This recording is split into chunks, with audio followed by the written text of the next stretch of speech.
अस्सलाम वालेकुम। SM news के साथ मैं हूं इश्तियाक अली। खबरों का सिलसिला बढ़ाते हुए खबर शामिल करते हैं तांदियावाला से। तांदियावाला में थाना बाहा के इलाका मोजा सड़िया में बारिश के बाद घर की छत गिर गई। छत गिरने से एक ही खानदान के 7 अफराद जाँ बहक जबकि 5 जख्मी हो गए। इसी पर मजीद जानते हैं अपने नुमाइंदे मियां नज़ीर से। जी नज़ीर, क्या तफसीलात है आपके पास? जी, तांदलियावाला में थाना बाहल के इलाका मौजूद सरिया में बारिश के बायस घर की छत गिर गई। छत गिरने से एक ही खानदान के 7 अफराद जाँ बहक जबकि 5 जख्मी हो गए। थाना बाहल के इलाका मौजूद सरिया में तूफानी बारिश के बायस पुख्ता घर की छत गिर गई। छत गिरने से मलबे तले दब कर एक ही खानदान के 7 अफराद जाँ बहक जबकि 5 जख्मी हो गए। जहाँ भाग अफराद में जफर नामी शख्स की 3 बेटियां, 1 बेटा जबकि अशरफ के 2 बेटे और बीवी शामिल हैं।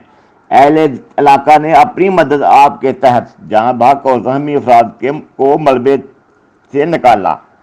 जहाँ भाग होने वाले अफराद में 15 साल जन्नत बीबी, 16 साल फरजाना बीबी, 18 साल बशीरा बीबी, 13 साल यासर, 10 साल खुरम, 14 साल मेहंदी, 17 साल फातिमा शामिल।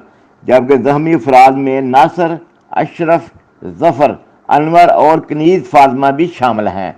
कनीज़ फातिमा को तफ्तीश हालत में पेश नज़र फैसलाबाद मुंतकिल कर दिया गया। एक ही घराने के 7 अफराद की मौत से इलाके की हर आंख अश्कबार हो गई। जी बहुत शुक्रिया नज़ीर अहमद, अब सिला से क्या करने